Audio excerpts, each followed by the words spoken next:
बोलिए भागवत स्वरूप भगवान की जय। श्री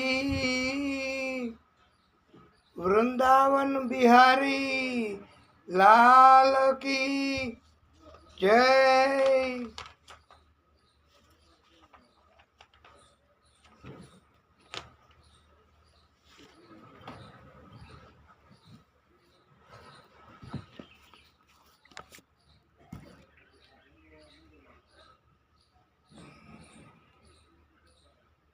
ओम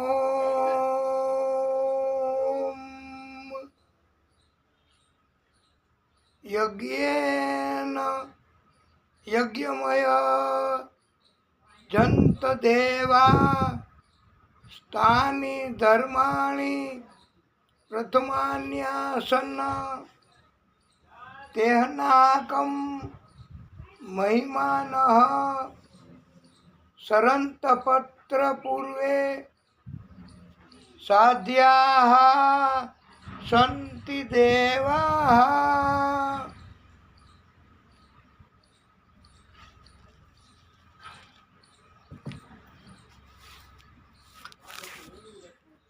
श्री हरिम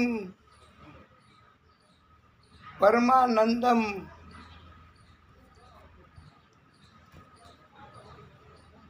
उपदेशकार ईश्वरम व्यापकम सर्वलोकानां कारणम तम नमामि हरिम परम।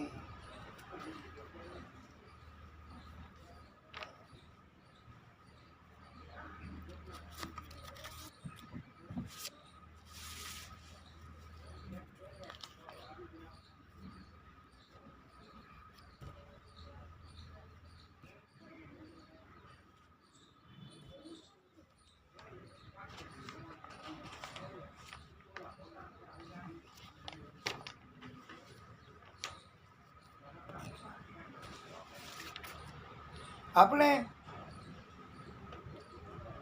કથાનો મંગલ પ્રારંભ કરતા પહેલા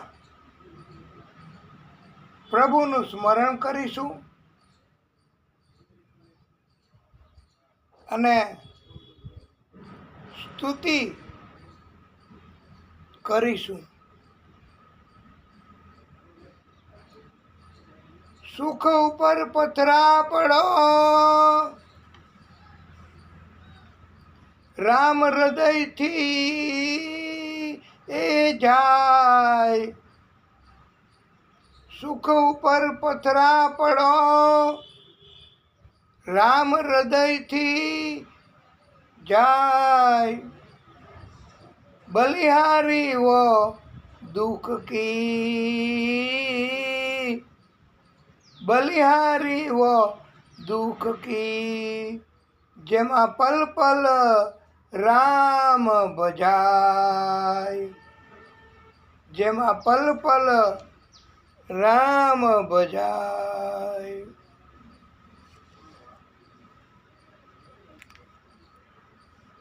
ભાવ ધરી ભજો ભગવાન એ ભાવ ધરી ભજો ભગવાન। સુખ દુઃખ તો આવે સંસારમાં ભાવ ધરી ભજો ભગવાન।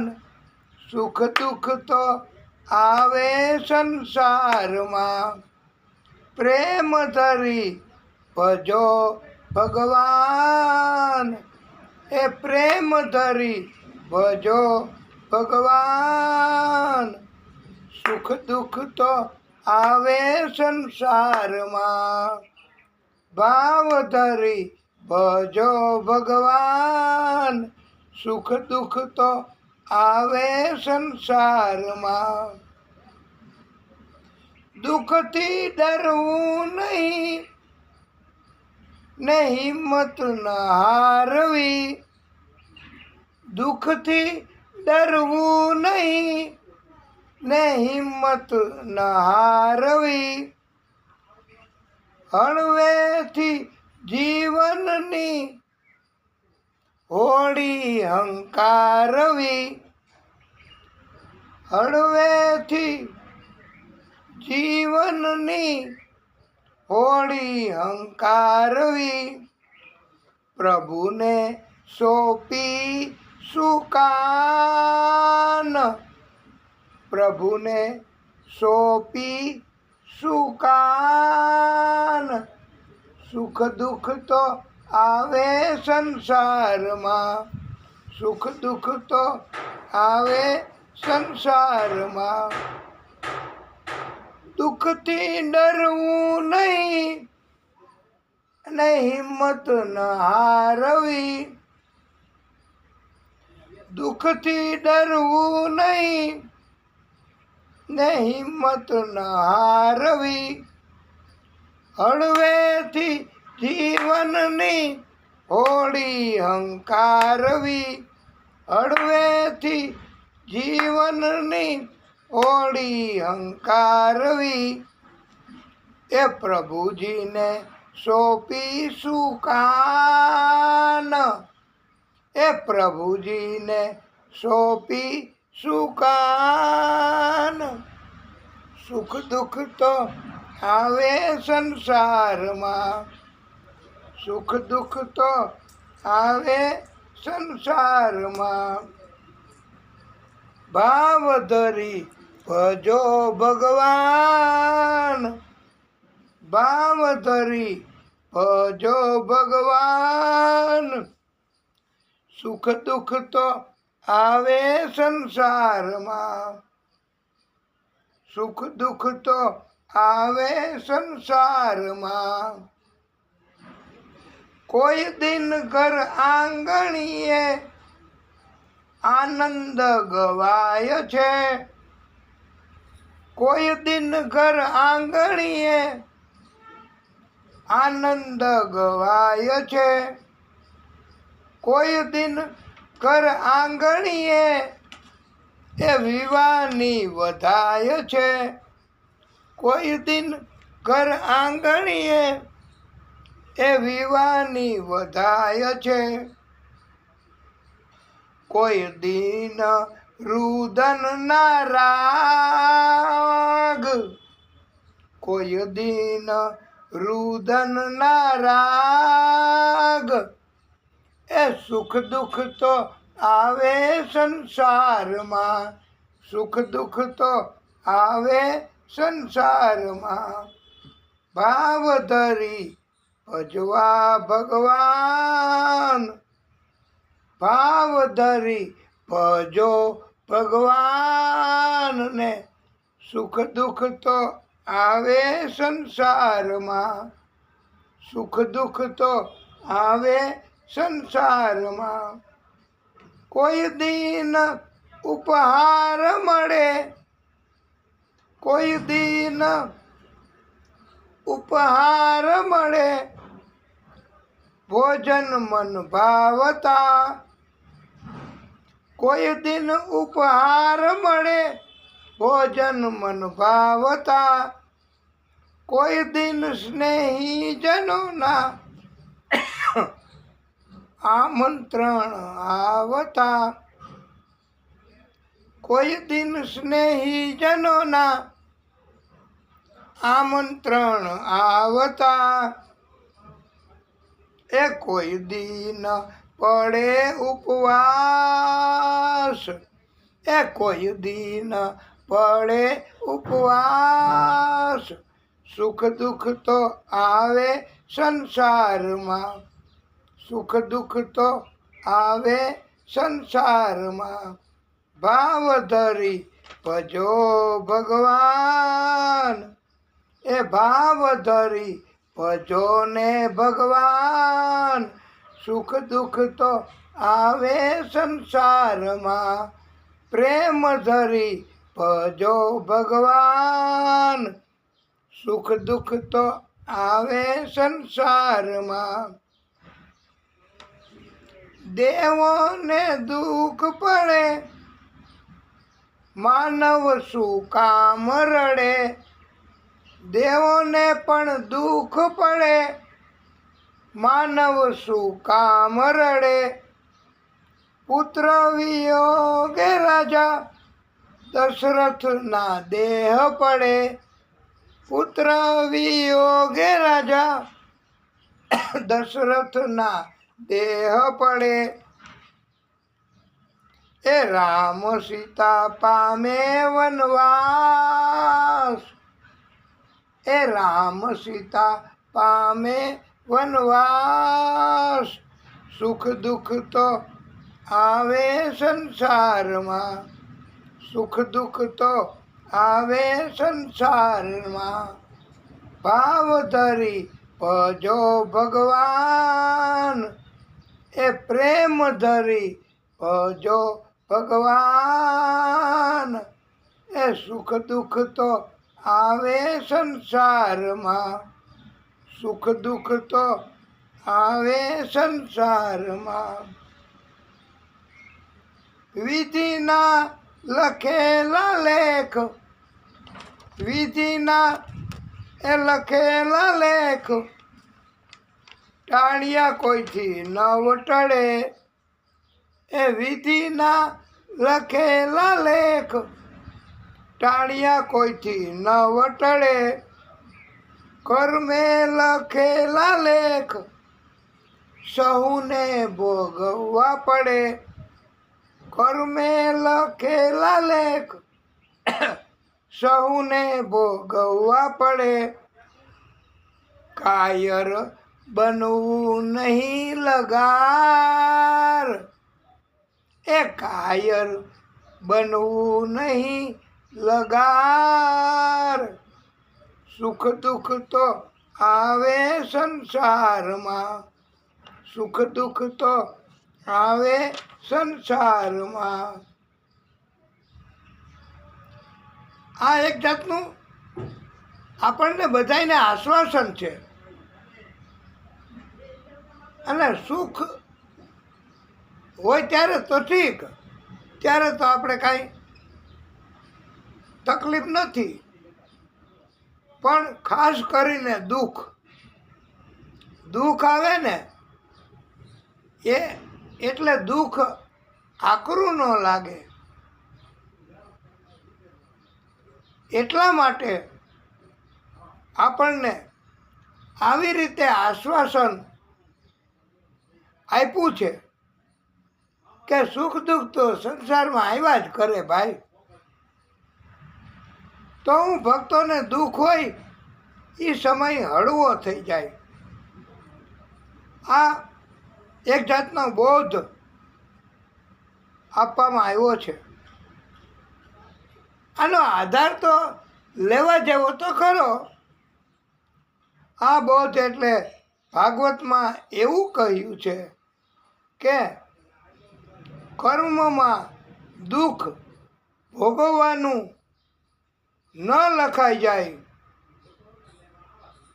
કર્મમાં દુઃખ ભોગવવું પડશે એવું ન લખાઈ જાય. એટલા માટે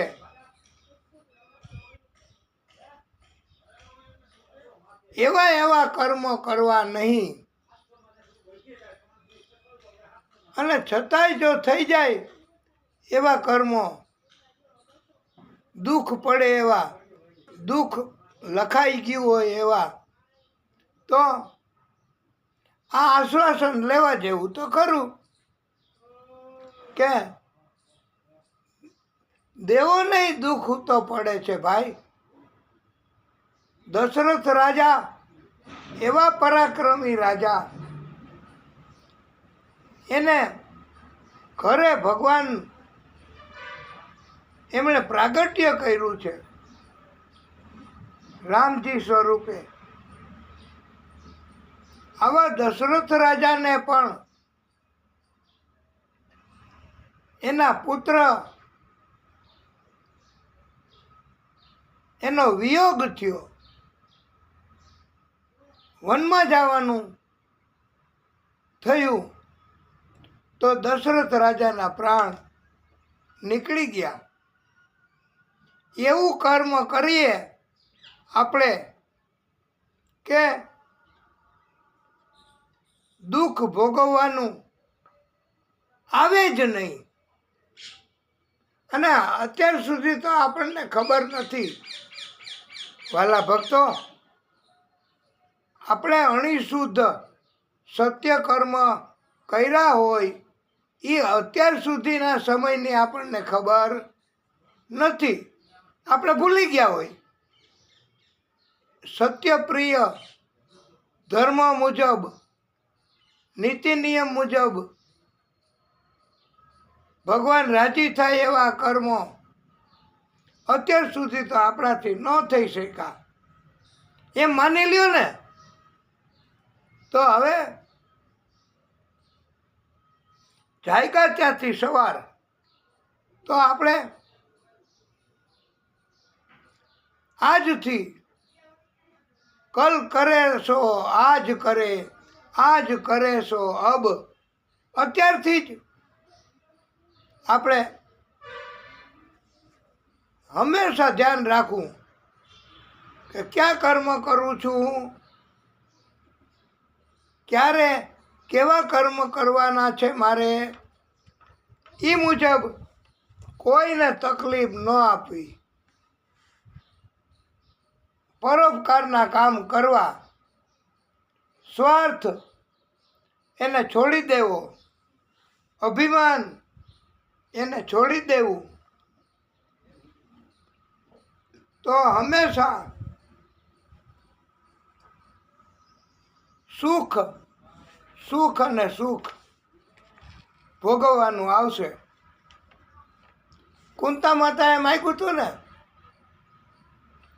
કે અને આ દુઃખ પડે તો ભગવાનની ભક્તિ કરવી અને એટલી બધી વધારે કરવી, એટલી બધી વધારે કરવી, એટલી બધી વધારે કરવી ભક્તિ ભગવાનની કે બહુ મે મહિનામાં ઉનાળો કેવો જામે, કેવો તાપ પડે તો 5 ઉપર પંખો રાખી દેવો.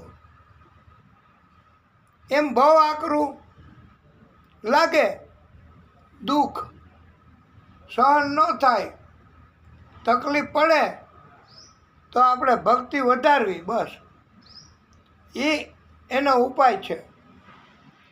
ભક્તિ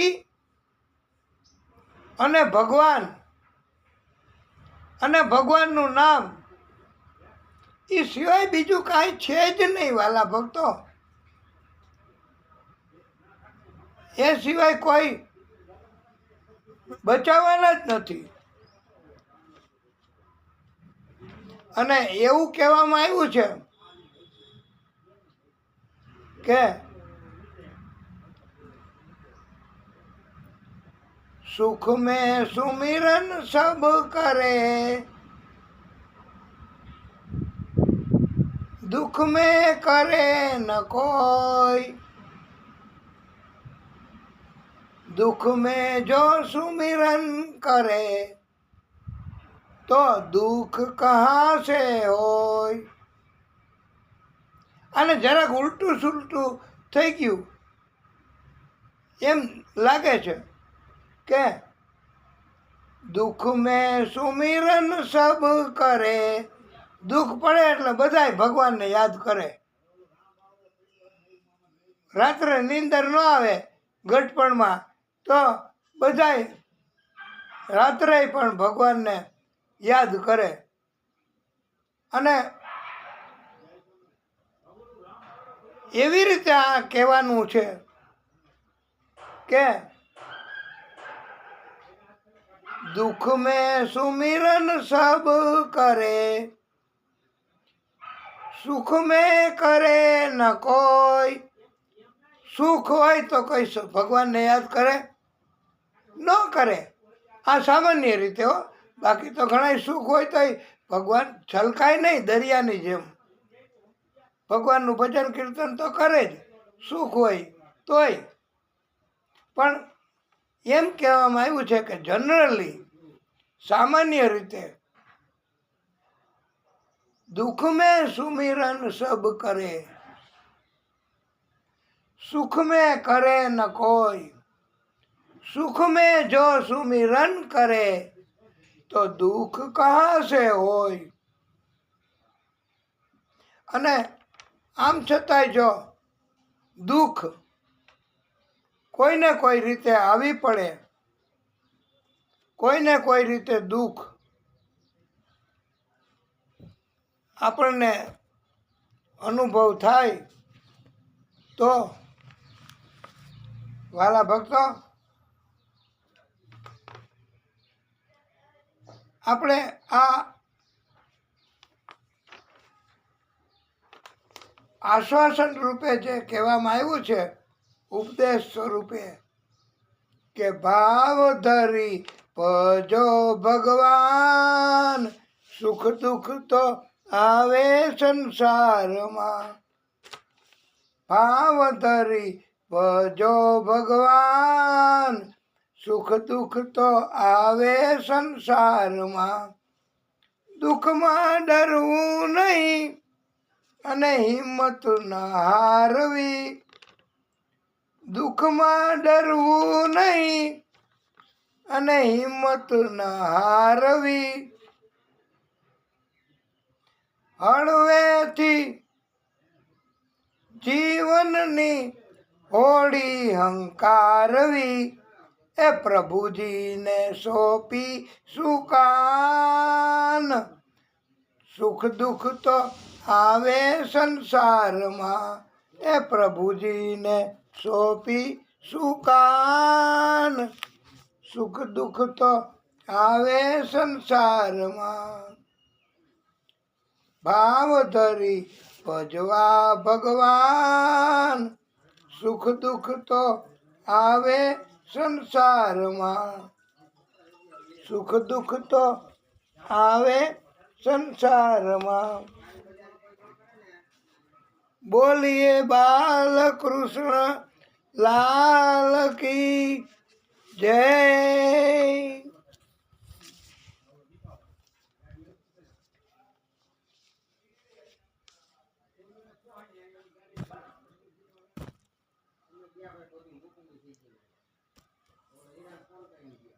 દશરથ રાજા એમણે શૃંગી ઋષિ મારફતે પુત્ર કામેષ્ટિ યજ્ઞ કરાવ્યો। આ શૃંગી ઋષિને ઓળખો કે પછી સીતારામ? શૃંગી ઋષિનું નામ સાંભળ્યું છે? જેને સાંભળ્યું હોય એ ઊભા થઈને કયો। કોઈએ નહીં। અરે આ પરીક્ષિત રાજાને શ્રાપ દીધો ને આ શૃંગી ઋષિએ કે 7મે દિવસે તક્ષક નાગ દંશ દેશે। આ શૃંગી ઋષિ બહુ તપસ્વી, બહુ જ્ઞાની, અને એણે શ્રાપ દીધો પછી પણ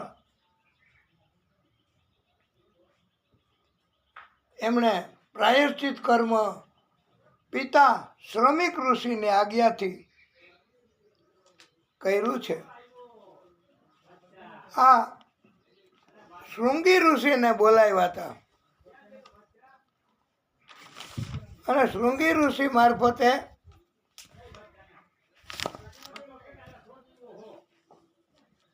દશરથ રાજાએ એવો યજ્ઞ કરાવ્યો કે એ યજ્ઞ કરવાથી પુત્રની પ્રાપ્તિ થાય। પુત્ર કામેષ્ટિ યજ્ઞ। અને યજ્ઞ ભગવાને પ્રસાદ આપ્યો, રાણીઓને ખવડાવવા। આ પ્રસાદ એના કારણથી રામ, લક્ષ્મણ, ભરત, શત્રુઘ્ન આ 4 સંતાનો થયા છે। દશરથ રાજાને કોઈ સંતાન હતા નહીં પહેલા, અને થતાય નહોતા। એટલે સંતાન વગરનાની ધર્મની દ્રષ્ટિએ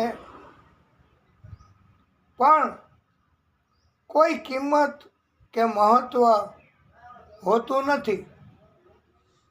જેને સંતાન ન હોય એની વાત છે કે ધર્મની નજરમાં એની કોઈ કિંમત નહીં. અને સંતાન વગરનાને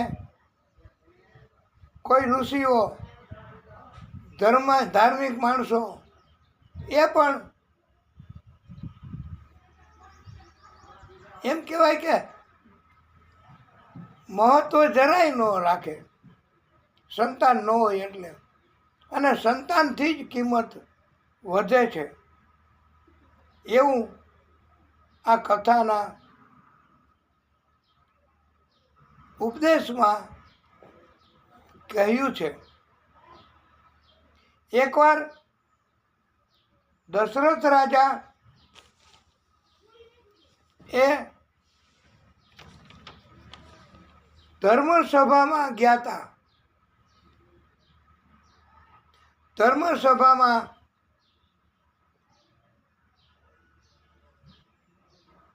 હાજર રહી પછી પૂરી થઈ ધર્મસભા એટલે પાછા આવ્યા. પાછા આવતા હતા દશરથ રાજા. અને આવતા આવતા દશરથ રાજા એને યાદ આવ્યું કે મારી હતી એ ધર્મસભામાં મારી સીટ હતી ત્યાં પડી છે, ભૂલી ગયો હું. એટલે પાછા વળ્યા, પાછા લેવા ગયા. એની સીટ ઉપર હતા ત્યાં ગયા તો ત્યાં સેવકો જ્યાં દશરથ રાજા બેઠા હતા એ સીટ, આસન એને એટલું સાફ કરતા હતા, ગૌમૂત્ર, ગોબર, ગંગાજળ છાંટીને. ત્યારે દશરથ રાજાએ પૂછ્યું કે આ આસન, આ સીટ એને કેમ આટલી ચોકસાઈપૂર્વક પવિત્ર કરવામાં આવે છે? એનું કારણ સમજાવશો? ત્યારે સેવકોએ કહ્યું કે અમને એવી સૂચના છે કે આ આસન ઉપર જે બેઠા હતા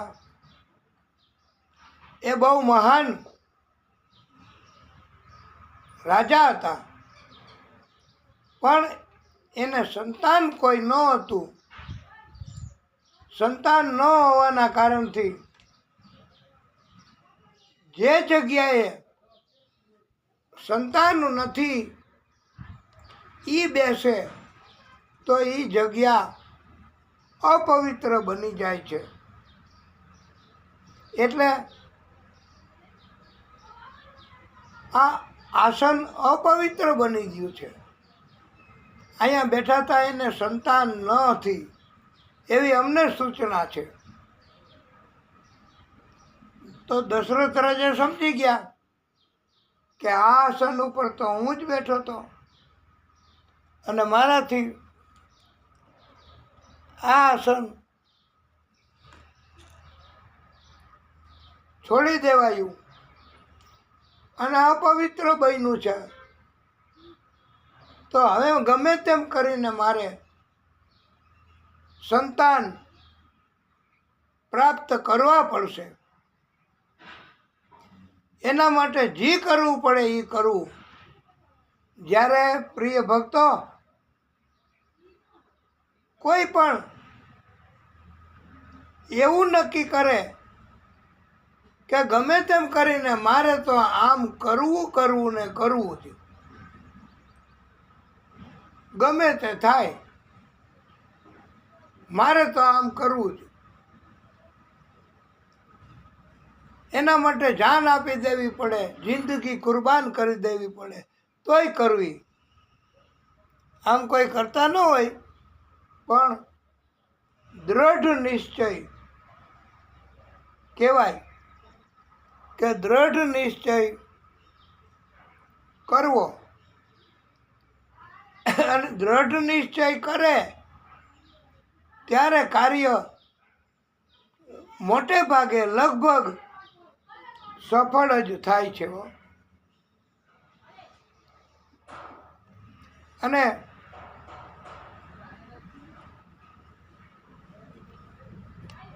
સંતાન પ્રાપ્તિ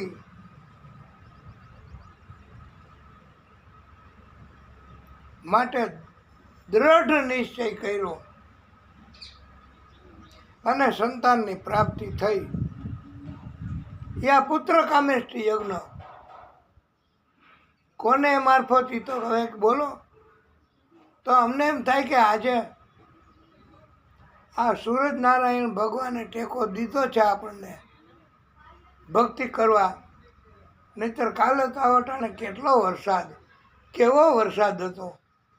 તો આજે તો હવે તો તમે બોલો,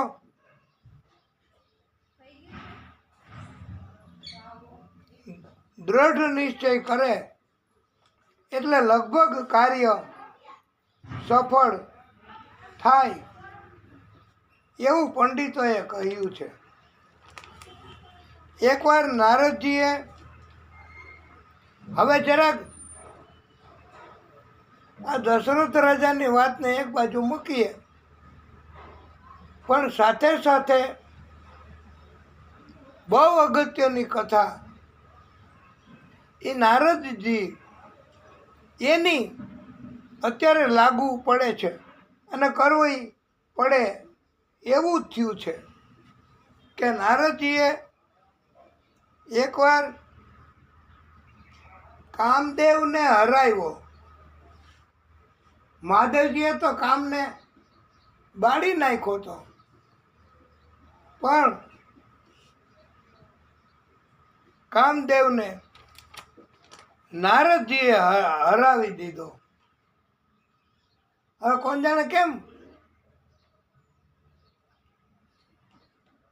અને બીજા કોણે હરાવ્યો તો ભાગવતમાં આવે છે એ મુજબ કૃષ્ણએ. એટલે કામદેવને 2 વખત હરાવ્યા. એકવાર કૃષ્ણએ હરાવ્યો, ભગવાન કૃષ્ણએ, અને એકવાર નારદજીએ હરાવ્યો. એવું આ કથા ઉપરથી નીકળે છે. અને નારદજીને પછી તો અભિમાન આવે જ, ભક્તિના આચાર્ય છે, ભક્તિ નારદજી સિવાય એના જેવી કોઈ કરી ન શકે. અને ભગવાને કહ્યું છે નારદજીને કે તમે મને પ્રિય છો. પણ નારદજીએ કામને હરાવ્યો અને નારદજીને અભિમાન આવ્યું. હવે તો ખરું જ, એક કૃષ્ણ એમણે કામને હરાવ્યો હતો, તો કૃષ્ણને અભિમાન આવ્યું નથી. કથામાં એવું આવતું જ નથી કે કૃષ્ણએ કામને હરાવ્યો એટલે હવે કૃષ્ણને અભિમાન આવ્યું. કૃષ્ણને અભિમાન આવ્યું જ નથી. એટલે નારદજી એમને અભિમાન આવ્યું અને મહાદેવજી પાસે ગયા. નારદજી નારાયણ નારાયણ નારાયણ. ત્યાં મહાદેવજી એમણે સ્વાગત કર્યું. પધારો દેવર્ષિ, આપનું સ્વાગત છે. મહાદેવજી એમની પાસે જઈ અને નારદજીએ કહ્યું, તમને ખબર છે પ્રભુ? એ કે શેની? મહાદેવજીએ પૂછ્યું. એ કે મેં નારદજીએ કામને હરાવ્યો છે અને તમે તો કામને બાળીને ભસ્મ કરી નાખ્યો, પણ મેં તો એને હરાવ્યો. એટલે મહાદેવજીએ કીધું કે તમે મને આવીને વાત કરી એ બરાબર, પણ હવે તમે વિષ્ણુ લોકમાં જઈ વિષ્ણુ પરમાત્માને વાત ન કરતા કે તમે કામને હરાવ્યો છે. અને આવું એટલા માટે મહાદેવજીએ કીધું કે મહાદેવજી પોતે કાંઈ કરે, અભિપ્રાય આપે કે કાંઈ કહે, એના કરતાં એણે તો સીધું જ કે ના પાડીશ ને કે વિષ્ણુ લોકમાં જઈ અને વિષ્ણુ ભગવાનને તમે કહેતા નહીં. મને ભલે કીધું તો નારદજી ત્યાં જશે અને વિષ્ણુ ભગવાનને કહેશે, એ પાકું થાય. અને મહાદેવજીએ પોતાના 2 ગણો હોય ને મહાદેવજીના, એ 2 ગણને જાસૂસી કરવા પાછળ વેશ બદલીને મૂકી દીધા અને ગણોને કહ્યું કે તમે આ નારદજીનું શું થાય છે, ક્યાં ક્યાં જાય છે, એ મને તમે રિપોર્ટ કરો, પલના સમાચાર આપો. એટલે ગણો પણ એમની પાછળ મહાદેવજીના કહેવાથી નારદજી તો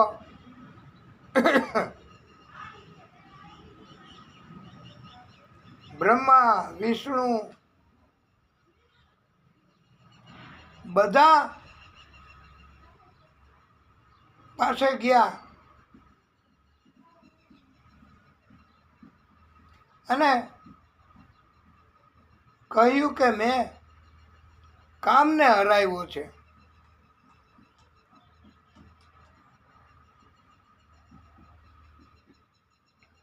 અને નારદજીનું અભિમાન વધ્યું.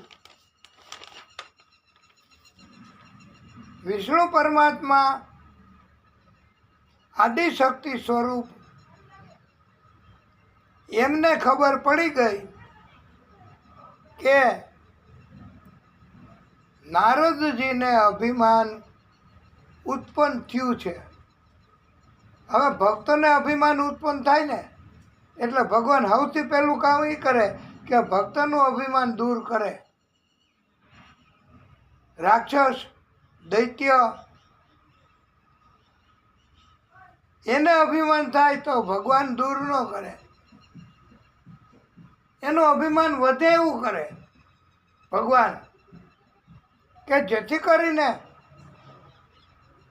એનો નાશ થઈ શકે, રાક્ષસનો દૈત્યનો. એટલે નારદજીનું અભિમાન ઉત્પન્ન થયું, એનો નાશ ભગવાને કરવો અને એના માટેની ભગવાને એક આખી લીલા કરી, એક આખું નગર વસાવ્યું. ભગવાને પોતાની શક્તિથી સરસ મજાનું સુંદર નગર વસાવ્યું. એનું નામ રાખ્યું શ્રીનિવાસપુર. શ્રીનિવાસપુર એમાં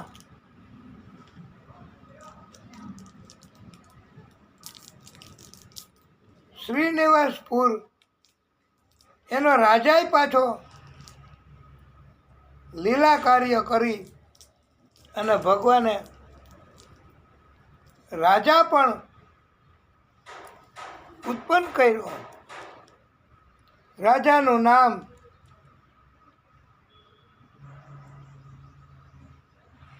શિવનિધિ એવું પાડ્યું.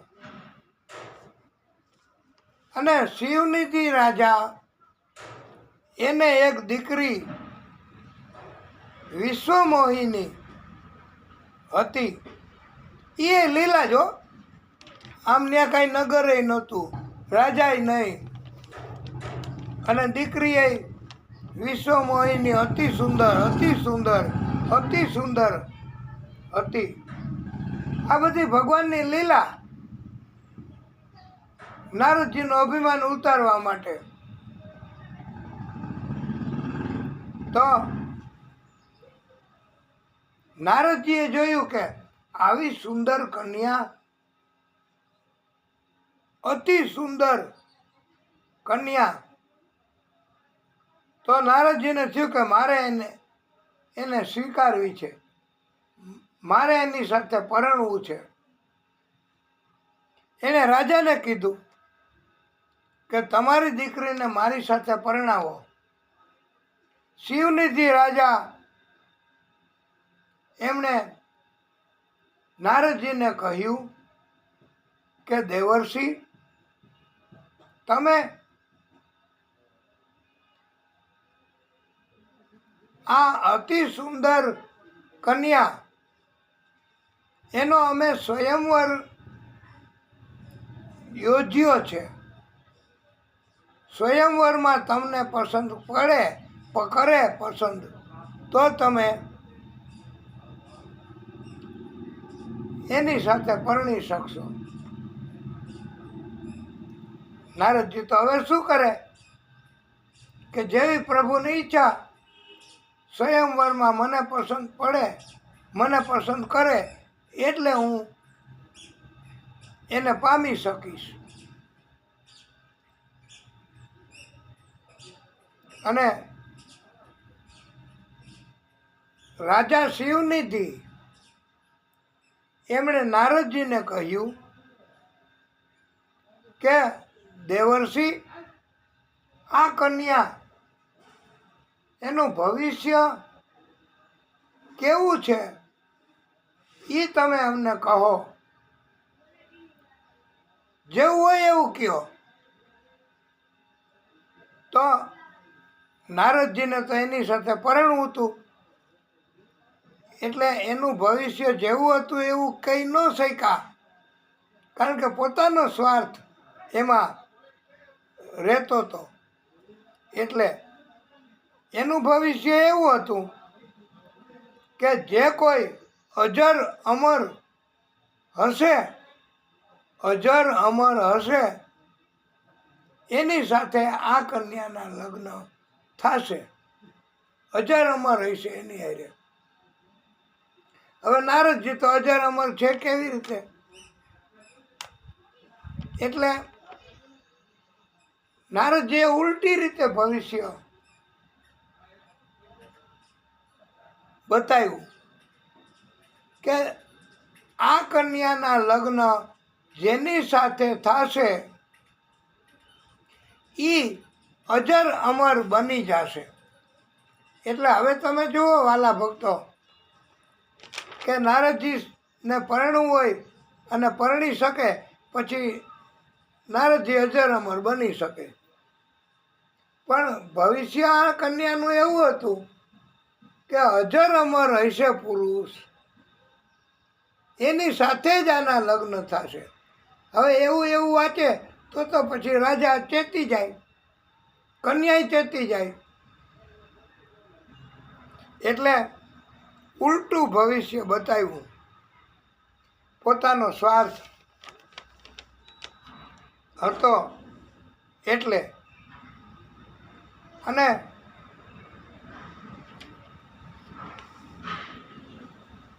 સ્વયંવરમાં નારદજીને પસંદ કોણ કરે?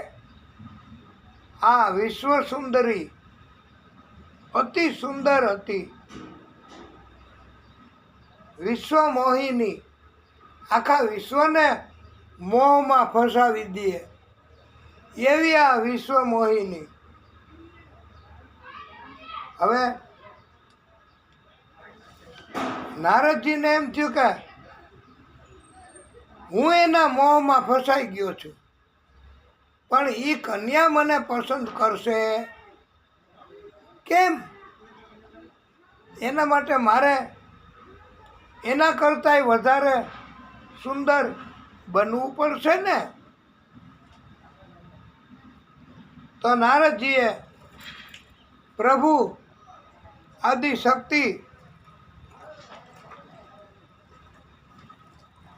વિષ્ણુ પરમાત્મા એમને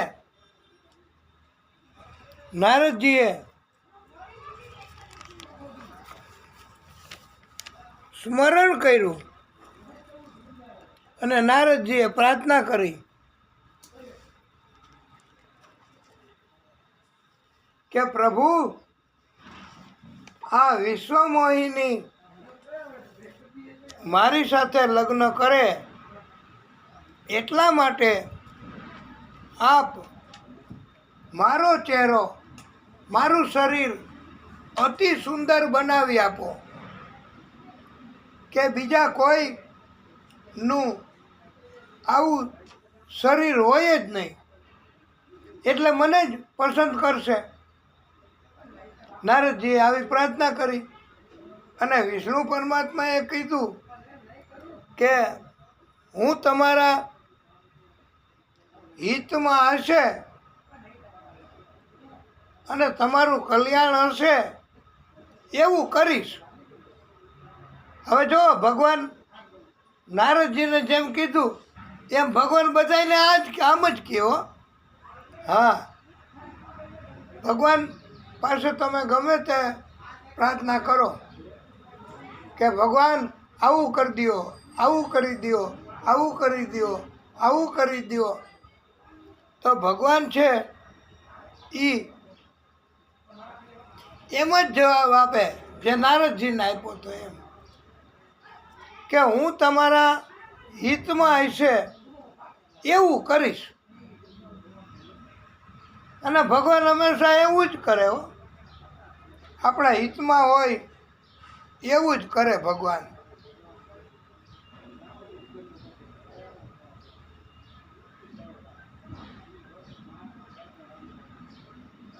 પછી તો નારદજીને આવો જવાબ આવ્યો ને, પણ નારદજીને અભિમાન હતું ને, કામને હરાવ્યો અને ભગવાને કીધું તો નારદજી હરખું સમજ્યા નહીં. એને એમ કે ભગવાન હવે ભગવાને મંજૂર કર્યું.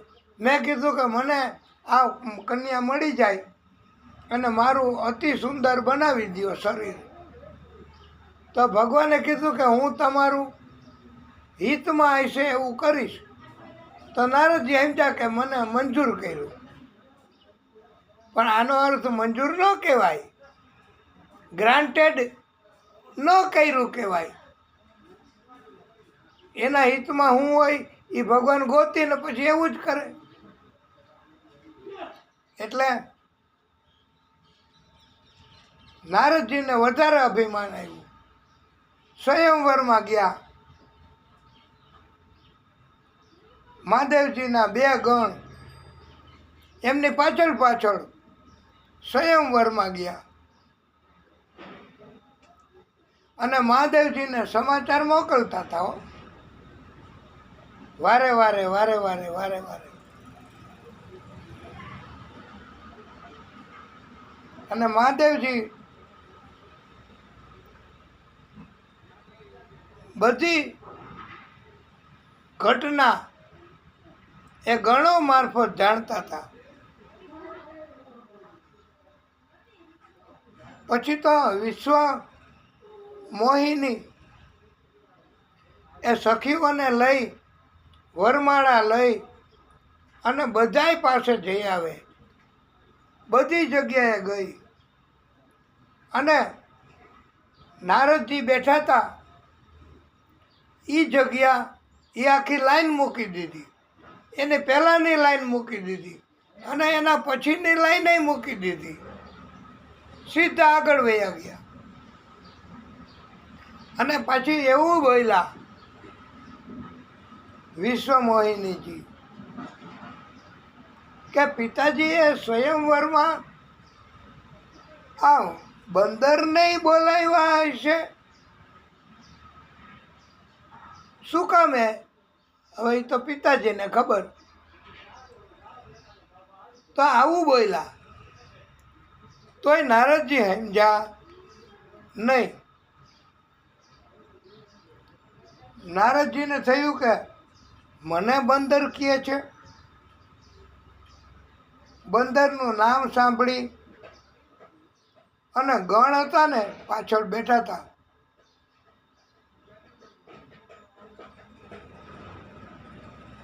એણે કહ્યું ગણોએ કે આપને જ બંદર કહીને આ કન્યા જતી રહી છે. બીજો ગણ કહે કે આઈનો હોય, અરીસો હોય તો ખબર પડે ને, મોઢું કેના જેવું છે ઈ. હવે નારદજીને આપણે નથી કહેતા નારદજીને હવે ટ્યુબલાઇટ થઈ. ટ્યુબલાઇટ થઈ એટલે હવે એને બુદ્ધિ ખીલી, હવે એ સમજી ગયા. એને આપણે ઘણી વાર એમ કહીએ કે હા હવે તમને ટ્યુબલાઇટ થઈ. સ્ટાર્ટર નબળું હોય તો સમજાય નહીં. એમ નારદજી પહેલાં સમજી ન શક્યા, પણ પછી એને સમજાઈ ગયું અને ઉઠી અને ભાગ્યા. દૂર જઈને જોયું સરોવરનું પાણી હતું આછું, એમાં એનો ફોટો, એની તસવીર, એનું ચિત્ર જોયું પાણીમાં નારદજીએ. તો નારદજીનો ચહેરો બંદર જેવો ભગવાને બનાવી દીધો હતો. નારદજીને એમ કે વિશ્વ સુંદર હઈશ હું, મારો ચહેરો પણ બંદર જેવો, બંદરનો ચહેરો થઈ ગયો. આ ભગવાને આવું કર્યું. એટલે નારદજીને ગુસ્સો થયો અને વિષ્ણુ પરમાત્માને કહ્યું કે પ્રભુ તમે મારું આટલું કામે ન કર્યું, તમે મારી આટલી વાતે માન્ય ન રાખી અને મારો ચહેરો બંદર જેવો બનાવી દીધો, મારી ઠેકડી કરી કન્યાએ. ત્યારે વિષ્ણુ પરમાત્માએ કહ્યું નારદ, ન્યા એ કોઈ કન્યા છે નહીં, રાજા પણ નથી અને નગરીએ નથી. આ તમે કામને હરાવ્યો એ અભિમાન તમારું ઉતારવા તમારો ચહેરો બંદરનો બનાવી દીધો. કે નકર તો તમારું અભિમાન અનેક ગણું વધત.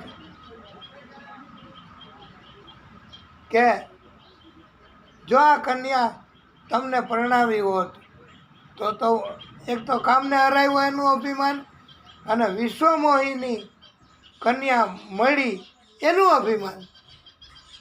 તો હે નારદ, તમારું અભિમાન એનો નાશ કરવાનો હતો, એટલે મેં તમારો ચહેરો બંદરનો બનાવી દીધો છે. પણ નારદજી તો ગુસ્સે થયા હો.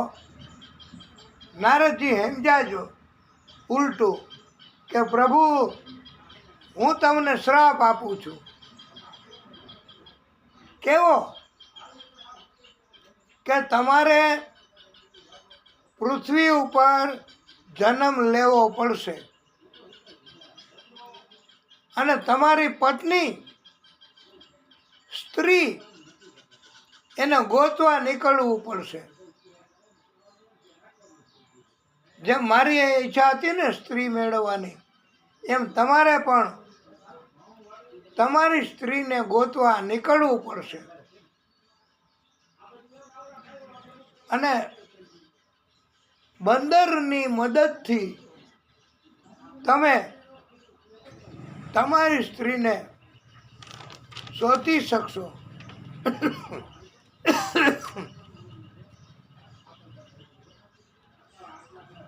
એટલે નારદજી આવો શ્રાપ આપ્યો. અને પ્રભુ આદિશક્તિ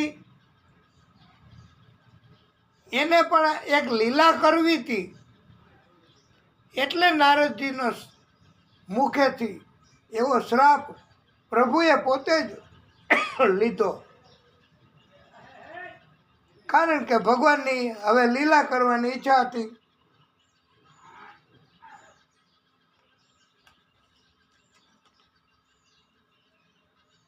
આદિશક્તિ વિષ્ણુ ભગવાને પછી રામ તરીકે પ્રાગટ્ય કર્યું, અવતાર ધારણ કર્યો. આ શ્રાપના અનુસંધાને નારદજીના. અને સીતાની શોધમાં નીકળી પડ્યા રામજી. ક્યાંય સીતાજી મળતા નથી. અને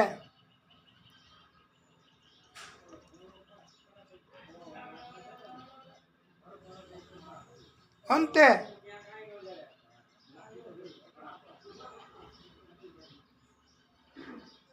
આદિશક્તિએ આવી લીલા પૃથ્વી ઉપર કરવા માટે રામજી તરીકે જન્મ ધારણ કર્યો, અવતાર લીધો અને સીતાની શોધમાં નીકળ્યા. અને હનુમાનજી અને બીજા ઘણા એમની જેવા પરાક્રમી એમની મદદથી સીતાની શોધ કરી શક્યા.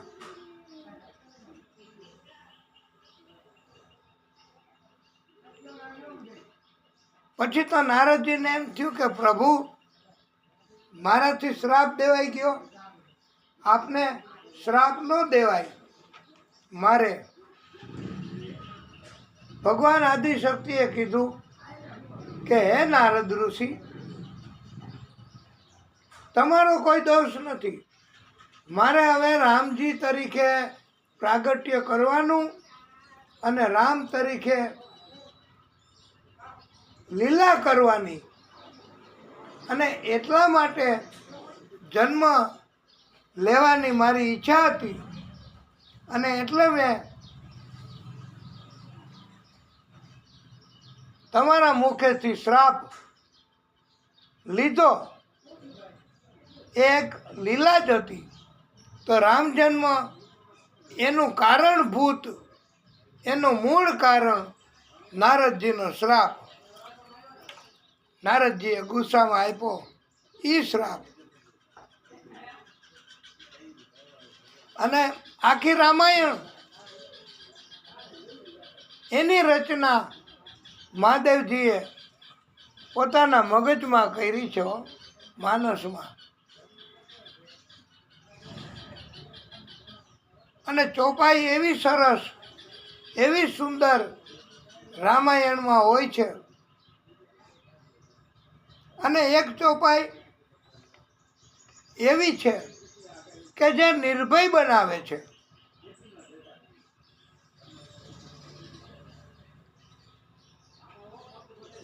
એ ચોપાઈ આપને સંભળાવશું કે જે નિર્ભય બનાવે છે. બહુ ટૂંકી છે, આપે લખી લેજો. પછી એનું રટણ કરશો, સ્મરણ કરશો તો નિર્ભય ભય આપનો ઉડી જશે, વયો જશે, ભયનો નાશ થશે. આ રામાયણમાં છે ચોપાઈ. રામ કહા મુનિશન રઘુરાઈ, પ્રાત કહા મુનિશન રઘુરાઈ, નિર્ભય જગ્ય કરહુ તુમ જાય. આ ચોપાઈ એ નિર્ભય બનાવે છે.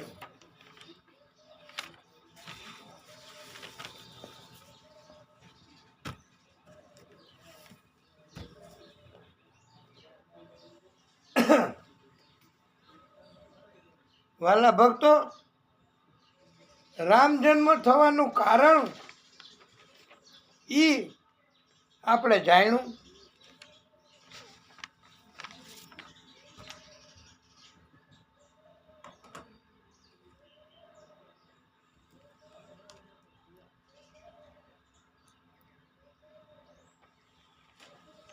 યોગ્ય સમય થયો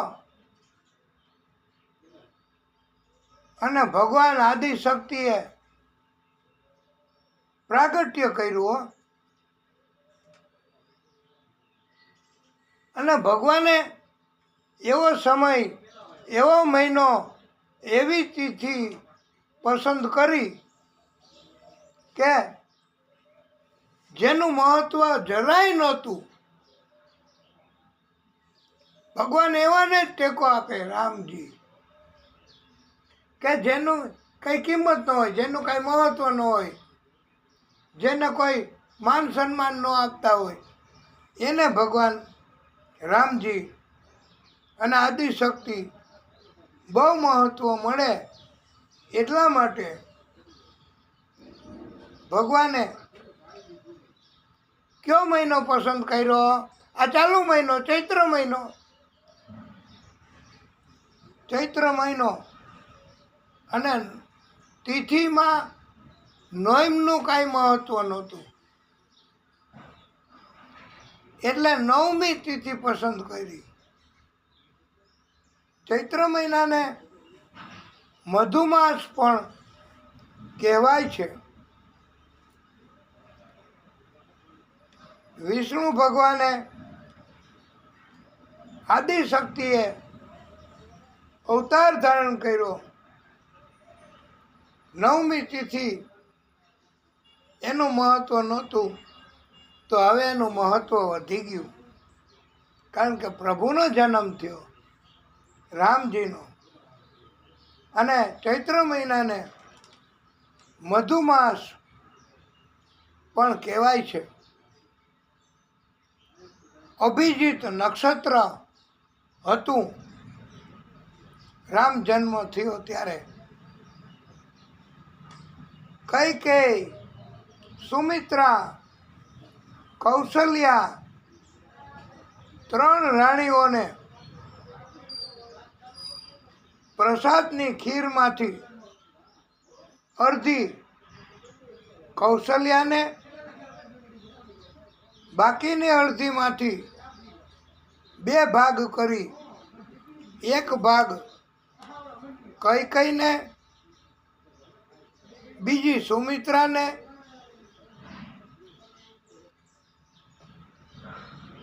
આપી. કૌશલ્યા માતા પોતાના ભાગની ખીર આરોગવા જતા તૈયારી કરતા હતા. એવામાં એમ કહેવાય છે કે ચીર નામનું પક્ષી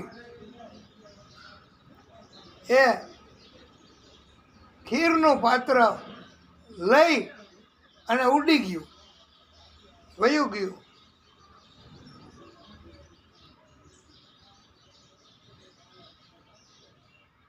અને અંજની નામના પર્વત ઉપર, ઝાડ ઉપર એ પક્ષી પ્રસાદની ખીર આરોગવા તૈયારી કરતું હતું, તો પ્રસાદનું પાત્ર એ ઝાડ ઉપરથી નીચે પડ્યું. અંજની માતા ઝાડની નીચે તપ કરતા હતા અને પ્રસાદ એમને ઝાડ ઉપરથી પડ્યો અને મળ્યો. તો અંજની માતાએ તપ કર્યું ખાલી, અને તપના કારણથી અંજની માતા એમને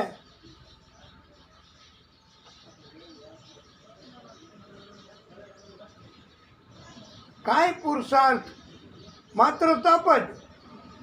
તો આપણે પણ બોધ એવો છે કે માત્ર તપ જ કરીએ, ભક્તિ જ કરીએ, બસ બીજું કાંઈ નથી કરવાનું આપણે. બધું જ ભગવાન સંભાળી લે છે.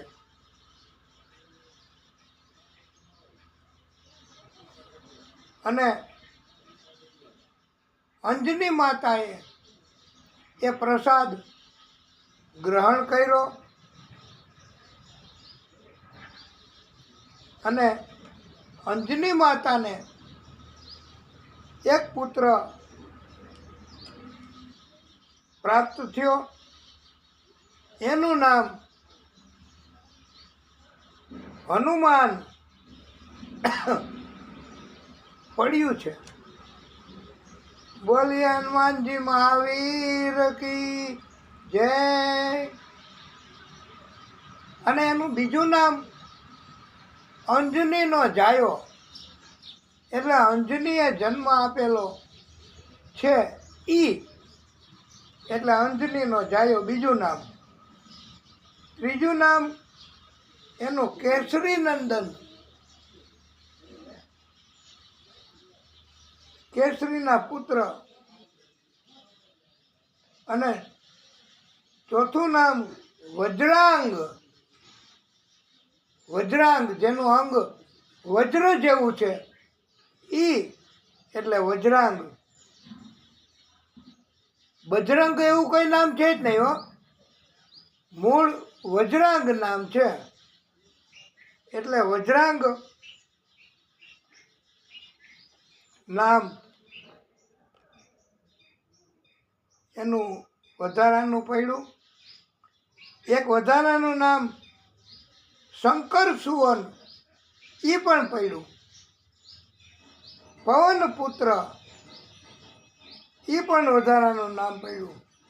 આમ આટલા નામ આ બાળક એમના પડ્યા છે. બોલીએ હનુમાનજી મહાવીર કી જય. એમાં શંકર ભગવાન એમણે પોતાનો અંશ એ જુદો કર્યો. હવે અંજની માતાના ગર્ભમાં કેમ મોકલવો આ શંકરનો અંશ? તો પવન એમને વિનંતી કરી કે આપ તો બધાય જઈ શકો અંજનીના ગર્ભમાં, તો આ મારો અંશ મૂકી આવો. તો પવન એ અંજનીના ગર્ભમાં ગયા અને શંકર એનો અંશ પધરાવી આવ્યા, મૂકી આવ્યા અંદર. એટલે પવનદેવે એ અંશ પધરાવ્યો, એ કારણથી પવન પુત્ર પણ કહેવાય છે. પવન પુત્ર એટલે નામ પડ્યું. કેસરી એ એના પિતાનું નામ હશે એવું ક્યાંક આવે છે. અને અમે એવું સાંભળ્યું છે કે કેસરી નંદન એટલે નામ પડ્યું છે કે અંજનીના પતિ એનું નામ પણ કેસરી હતું. અને શંકરજીનો અંશ પધરાવ્યો એટલે એને શંકર સુવન કહેવાય છે. હનુમાનજીનો જન્મ એ પૂનમના રોજ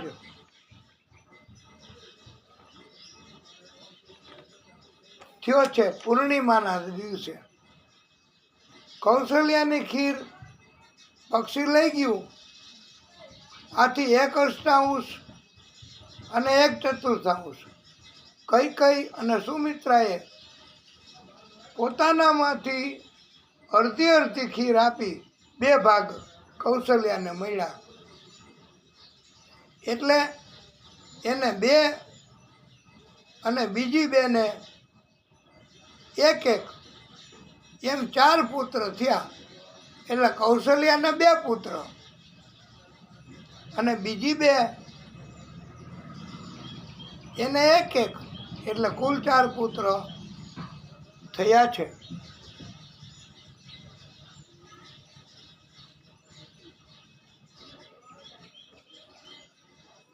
પ્રભુએ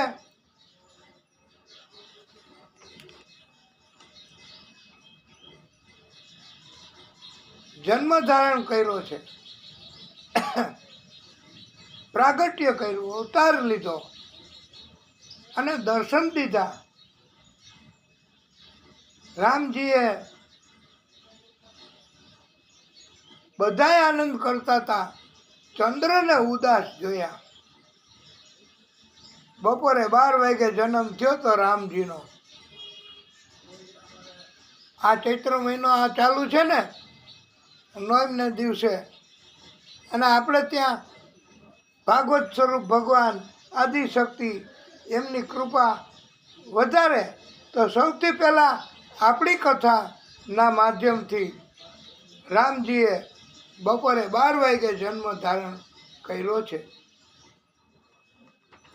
ચંદ્રને ઉદાસ જોયા તો ચંદ્રને વચન આપ્યું છે આદિશક્તિએ કે હવે પછી હું જન્મ ધારણ કરીશ તો રાત્રે 12 વાગે જન્મ લઈશ અને તમને હે ચંદ્રદેવ તમને પહેલા દર્શન થશે. પણ અત્યારે તો સૂરજ ભલે આનંદ કરે અને લોકો ભલે આનંદ કરે, અને રામજીએ કહ્યું હે ચંદ્રદેવ મને કોઈ પ્રેમથી માનથી સન્માનથી બોલાવશે તો એમાં તમારું નામ સાથે લેવું પડશે. એટલે આપણે જુઓ કે રામજીને માન સાથે બોલાવવા હોય તો રામચંદ્ર ભગવાન કી જય આવ્યું ને રામચંદ્ર. અને રામાયણમાં પણ ક્યારેક ક્યારેક રામજી એમની કથા કહી છે અને એમની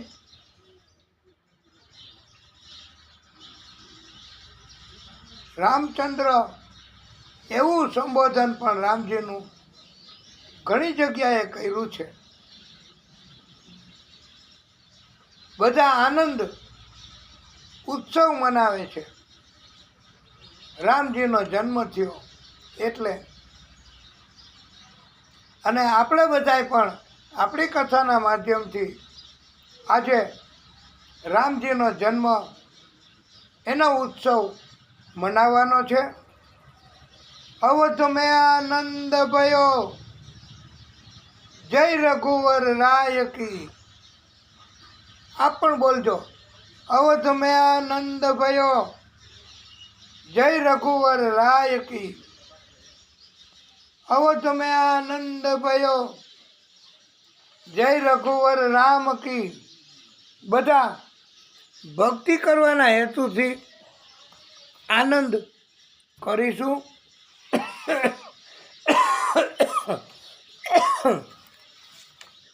આપણે એક ચોપાઈ રામજીનો જન્મ થયો કથાના માધ્યમથી આજે અત્યારે, અને આપણે એક ચોપાઈ એમ પ્રયત્ન કરીશું પ્રભુને રાજી કરવા. અને આપ પણ બોલજો, બોલાય તો બોલીએ. ભયે પ્રગટ કૃપાલા દીન દયાલા કૌશલ્યા હિતકારી. ભયે પ્રગટ કૃપાલા દીન દયાલા કૌશલ્યા હિતકારી. હર્ષિત મહાતારી मुनि मनहारी अद्भुत रूप विचारी भय प्रगट कृपाला दीन दयाला कौशल्या हितकारी हर्षित महाकारी मुनि मनहारी अद्भुत रूप विचारी भय प्रगट कृपाला दीन दयाला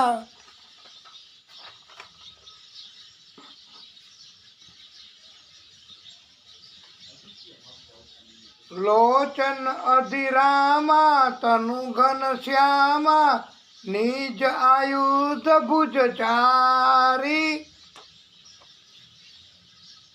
भूषण वन माला नयन विशाला शोभा सिंधु करारी भय प्रगट कृपाला दीन दयाला कौशल्या हितकारी कहा दुई कर जोड़ी अस्तुति तोरी केही विधि करो अनंता माया गुण ज्ञाना कीत अमाना वेद पुराण बनंता भय प्रगट कृपाला दीन दयाला कौशल्या हितकारी करुणा सुख सागर सब गुण आगर जेहि गावहि श्रुति संता सो मम हित लागी जन अनुरागी भयहु प्रगट श्रीकंता भय प्रगट कृपाला दीन दयाला कौशल्या हितकारी ब्रह्मांड निकाय निर्मित माया रोम रोम प्रतिवेद कहे मम उर्सो बासी यह उपहासी सुनत धीर मति थीर न रहे उपजा जब ज्ञाना प्रभु मुसुकाना चरित बहुत विधि की न चहे कई कथा सुहाई मातु बुझाई जही प्रकार सुत प्रेम लहे माता पुनि बोली सोमति डोली तजहु तात्य रूपा कीजे शिशु लीला अति प्रियशीला यह सुख परम अनुपा सुनि बचन सुजाना रोदन ठाना बालक सूर भूपा पर चरित जे गावही यह चरित जे गावही हरिपद पावही तेन पर ही भवकूपा भय प्रगट कृपाला दीन दयाला हे प्रभु कौशल्या हितकारी हर्षित महतारी मुनि मनहारी अद्भुत रूप विशाली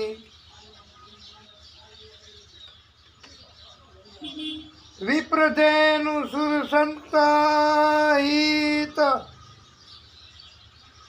લીનહી મનુજ અવતાર નિજ ઈચ્છા નિર્મિત તનુ માયા ગુણ ગોપાલ ભય પ્રગટ કૃપાલા દીન દયાલા કૌશલ્યા હિતકારી હર્ષિત મહાતારી મુનિ મનહારી અદભુત રૂપ વિસારી હર્ષિત મહાતારી મુનિ મનહારી અદભુત રૂપ વિચારી બોલીએ રામચંદ્ર ભગવાન કી જય.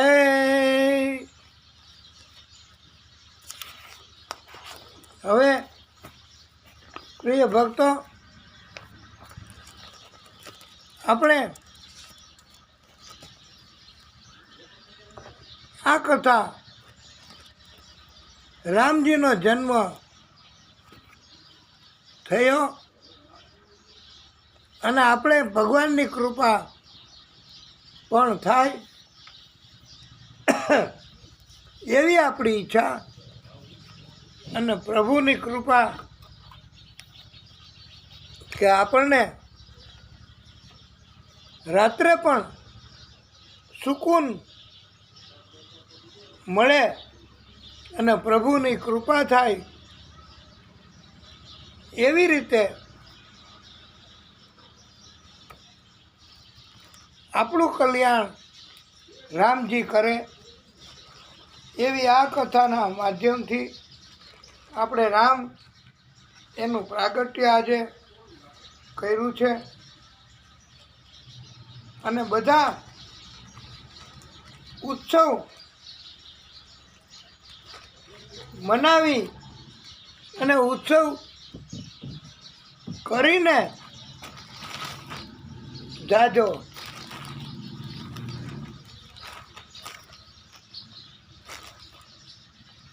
ભલે થોડી વાર લાગે પણ આપણે ઉત્સવ આનંદ કરીને જવાનું છે અને કાલે પાછા આવીએ ત્યારે ભગવાન રામની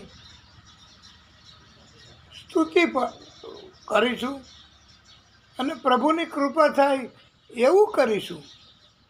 તો અત્યારે કથાને વિરામ. બોલીએ ભાગવત સ્વરૂપ ભગવાન કી જય.